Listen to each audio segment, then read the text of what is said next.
Shalom Bapak Ibu Saudaraku yang dikasihi oleh Tuhan, selamat pagi. Saya berharap semuanya tetap semangat, ya meskipun di situasi yang tidak menguntungkan, tidak baik, ada kesesakan, tetapi kita orang-orang yang percaya kepada Tuhan ya. Baik, mari saya akan bagikan kebenaran firman Tuhan untuk kita pagi hari ini. Ya.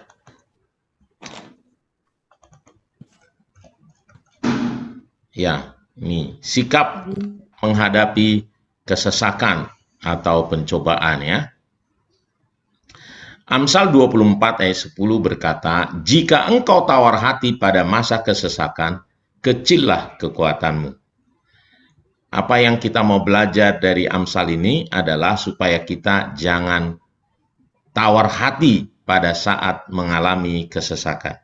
Kenapa? Karena ini langsung ditulis, berarti kalau kita tawar hati, kecil kekuatan kita. Ya, kita tidak boleh tawar hati. Kita tidak boleh tawar hati.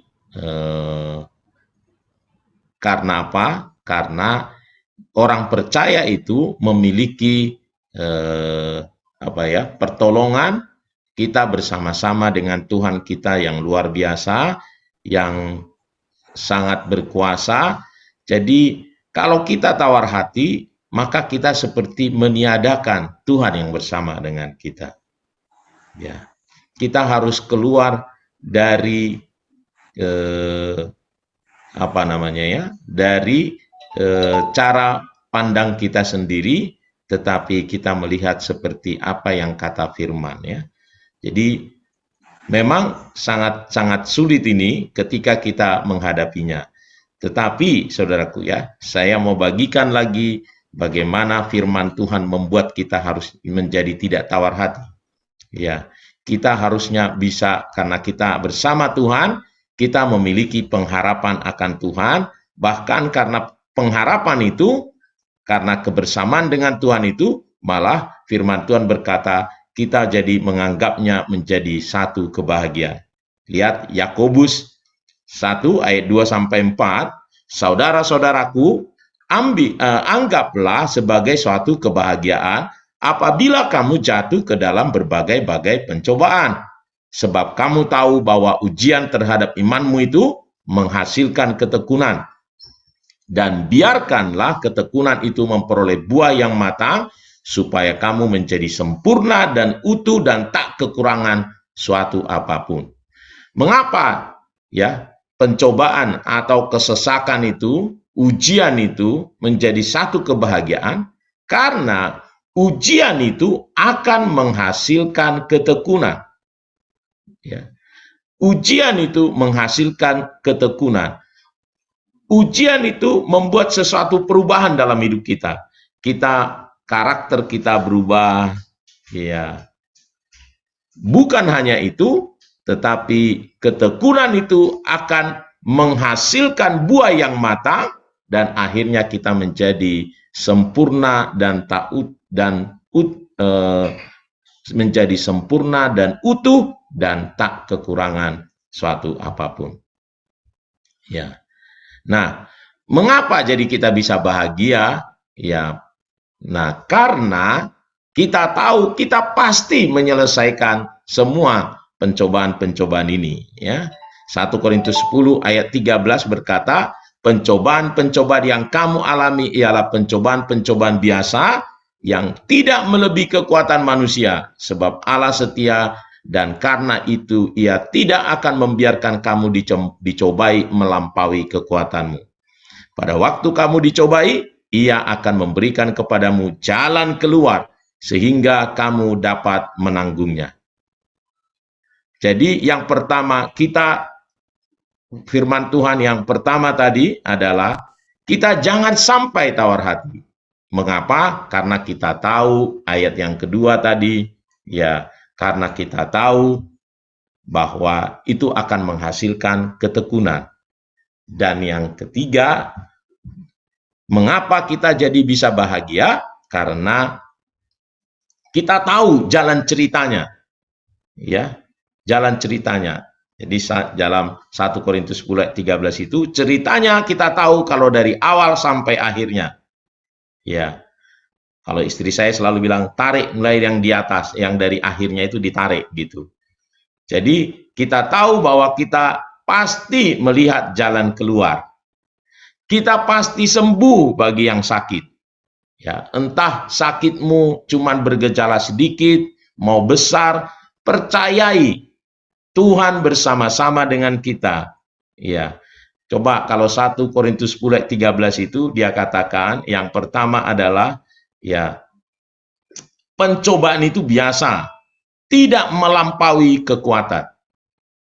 Jadi artinya mungkin berbeda-beda yang kita rasakan atas setiap kesesakan kita, tetapi percayai setiap kita kuat menanggungnya. Lihat di ayat yang pertama tadi, ya kita bersama Tuhan, jadi kita bisa melewatinya karena masalah kita lebih rendah daripada kekuatan kita. Ya, yang kedua adalah Allah setia, sehingga Ia tidak akan pernah membiarkan kita menjalani sendiri, ya, membiarkan kita menanggung pencobaan yang lebih besar daripada kekuatan. Tidak bisa. Tuhan Allah yang setia tidak pernah meninggalkan kita. Dia sangat mengasihi kita.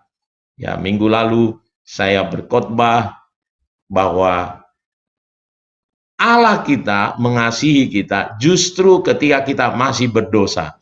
Lebih lagi sekarang ini kita sebagai anaknya, dia sangat mengasihi kita. Jadi yakinkan itu. Dan yang terakhir adalah apabila kita menghadapi kesesakan itu, selalu Tuhan menyediakan jalan keluar sehingga kita dapat menanggungnya. Jadi kalau kita tahu endingnya begitu, ya saya kalau nonton film yang pernah saya tonton, kita tahu endingnya, walaupun itu di awal-awal sangat menegangkan, sangat menyedihkan misalnya, saya tidak akan merasa tegang, tidak akan merasa sedih, karena saya tahu selanjutnya bagaimana. Begitu juga ini. Tuhan sengaja memberitahu kepada kita, kalau kita menghadapi kesesakan, kalau kita tahu akhirnya ada jalan keluarnya, kalau kita tahu kita pasti melewatinya, maka kita akan lebih ringan. Kita bisa jadi menganggapnya menjadi satu kebahagiaan. Nah, kepada saudara-saudaraku yang sakit ya pagi hari ini, biar firman Tuhan ini betul-betul menggairahkanmu. Ya, saya pernah mengalaminya dan ketika saya pegang firman Tuhan ini yang membuat saya tetap kuat. Ya, saya malah sudah berkhotbah meskipun saya masih positif. Ya, saya sudah seperti berkegiatan seperti biasa gitu. Ya, memang beberapa saat saudaraku kita mengalami satu pergumulan, ada satu kekhawatiran, tetapi firman Tuhan itu harus menguasai kita. Jangan khawatir tentang apapun juga. Ketika datang kepada Tuhan, kita akan selalu diteguhkan oleh Dia. Saya meneguhkan sekarang saudara-saudara kita, juga buat keluarga, bagi kita semua, jangan biarkan iblis mengambil damai sejahtera sukacita kita, keyakinan, keteguhan hati kita di dalam Tuhan. Tuhan mau kita ya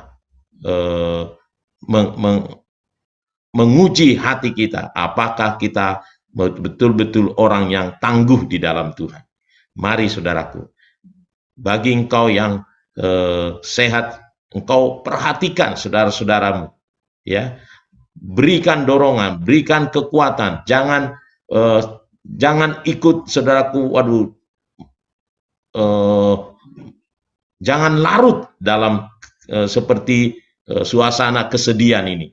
Jangan larut saudaraku, berbuat sesuatu, engkau akan lihat mukjizat demi mukjizat.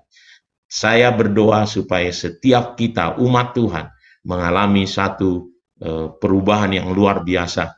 Sama ketika saya mengalaminya, saya mengalami perubahan dan saya berdoa bukan hanya orang-orang yang mengalami sakit ini ya mengalami perubahannya, tetapi seluruh kita jemaat Tuhan mengalami satu perubahan paradigma, mengalami satu pengalaman yang baru di dalam Kristus. Tuhan bersama dengan kita. Tuhan sangat sayang kepada kita. Kita pasti melihat sukacita, kebahagiaan. Filmnya sudah dikasih tahu. Jalan semua ini sudah dikasih tahu. Happy ending. Ada jalan keluar sehingga kita dapat menanggungnya. Tuhan pasti akan mendengar doa-doa kita pagi hari ini. Kita akan berdoa dengan keyakinan yang teguh kepada Tuhan, pada saudara-saudara kita, bagi kota kita, bagi bangsa kita, bagi pelayanan, ya, bagi banyak orang. Tuhan memberkati. Mari kita berdoa, saudara.